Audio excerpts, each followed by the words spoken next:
அவனுக்கு நல்லவனும் இல்ல. எவனை இருந்தா எனக்கு மத்தூ நயவச்சுக்கிறனே ஒரு வெளிச்சம் போட்டு காட்டுவதே நம் வேலை. நாம எவ்வளவுதான் குட்டா இருந்தாலும்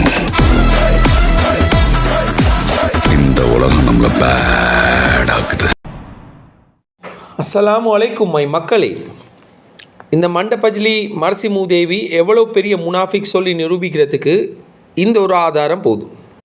2019 யாரோ ஒருத்தர், இப்போ ஆளுடைய பேரை சொல்கிறதுக்கு எனக்கு விருப்பம் இல்லை, போஸ்ட் போட்டிருந்தார் மദ്രസാக்கோ பள்ளிக்கோ இப்படி ஒரு உதவி தேவை சொல்லி. அதுக்கு இவர் கொடுத்திக்கிற வாக்குமூலம் என்னென்னா, இவர் ஒரு ஃபேஸ்புக் பேஜில் வந்து மദ്രസാக்கோ பள்ளிக்கோ அவங்களோட பேரை போட்டு அவங்களோட போஸ்ட்டை போட்டு அப்படி நீங்கள் உதவி எதிர்பார்க்காதீங்க, ஸ்ரீலங்காவில் இப்படியெல்லாம் செய்யலாம், பிரச்சனை வருண்டு இவரோட வாயால் 2019 சொல்கிறாரு, போட்டவரோட போஸ்ட்டை எடுக்க சொல்லி.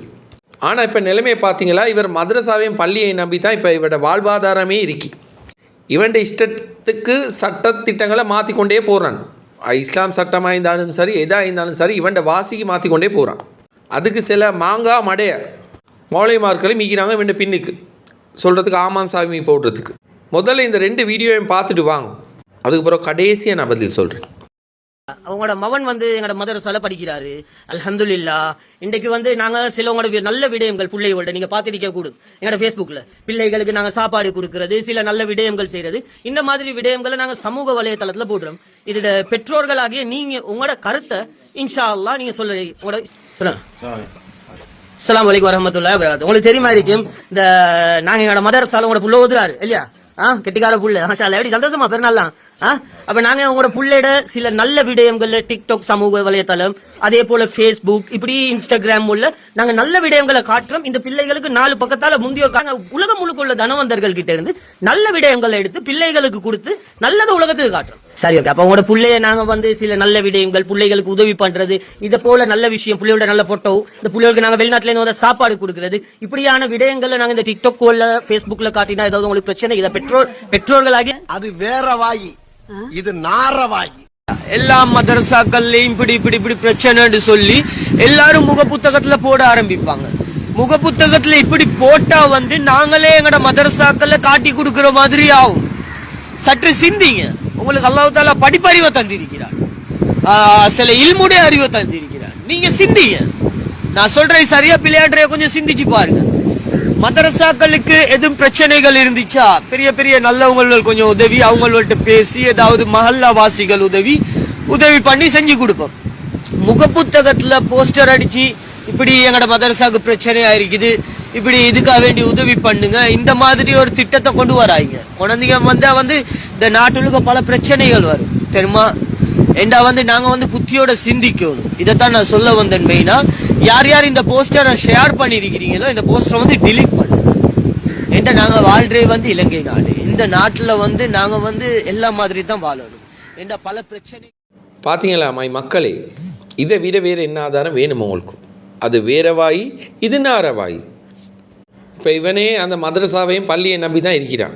ஆனால் 2019 இவர் போட்ட போஸ்ட் என்னது, இப்படி உதவி கேட்டு நீங்கள் வந்து ஃபேஸ்புக்கில் போடுறது சரியில்லை, முஸ்லீம் சமுதாயத்துக்கு பிரச்சனை வரும் அந்நிய மதத்தவர்களாலன்னு ஓப்பனாக சொல்லிக்கிறான். அதுவும் ஒரு மதகுருக்கு சப்போர்ட் பண்ணி தான் இவனும் பேசிக்கிறான். அந்த மதகுருவோட பேரை நான் மென்ஷன் பண்ண விருப்பம் இல்லை. இதில் இருந்து மை மக்களே நல்லா தெரிஞ்சுக்கோங்க, இவன் பெரிய நடிகன். இவன் இஷ்டத்துக்கு எல்லாத்தையும் மாற்றுவான், இவனுக்கு வாசிக்கு மாற்றுவான். இவன் உழைச்சி தின்றவன் இல்லை, கடைசி மட்டும் இவனோட தொழில் இது தான். இதுக்கு எகெயின்ஸ்டாக யார் பேசினாலும் இவன் அல்ல கைகளை வச்சு ஃபேஸ்புக்கில் டிக்டாக்ல வேறையா ஒரு பேஜ் ஒன்று ஓப்பன் பண்ணி சீரழிக்கிறதுக்குன்னு ஒரு டீம் ஒன்று வச்சுக்கிறான். அதை நினச்சி தான் நாங்களும் மூஞ்சி காட்டி பேசுகிறோம். இல்லை, காலம் வரும் மூஞ்சி காட்டுறதுக்கு அப்போ காட்டுவோம். எங்களோட டீம் மெம்பர்ஸ் எல்லாமே காட்டுவாங்க. இதுக்கு ஒரே ஒரு வழி தான் இருக்கு, இவனுக்கு சல்லி அனுப்புறத நிப்பாட்டுங்க. அனுப்புகிறவங்களுக்கு சொல்கிறேன், இவனுக்கு அனுப்புறதால அல்லாஹ்கிட்டயால் உங்களுக்கு ஒரு நன்மையும் கிடைக்க போகிறது இல்லை. இவன் சிச்சுவேஷனுக்கு ஏற்ற மாதிரி இவன் முகபாவனை எல்லாத்தையும் மாற்றி காட்டுவான். அதுக்கு தான் சில மக்கள் மாட்டிப்படுறேன். இனி அவசரி புரிஞ்சு நடந்து கொள்வீங்கன்னு நான் நினைக்கிறேன். எனிவே, ஆன வரை சொல்லிவிட்டோம். அஸ்ஸலாமு அலைக்கும், குட் பை. முனாஃபிக்குடைய பண்புகள் 3.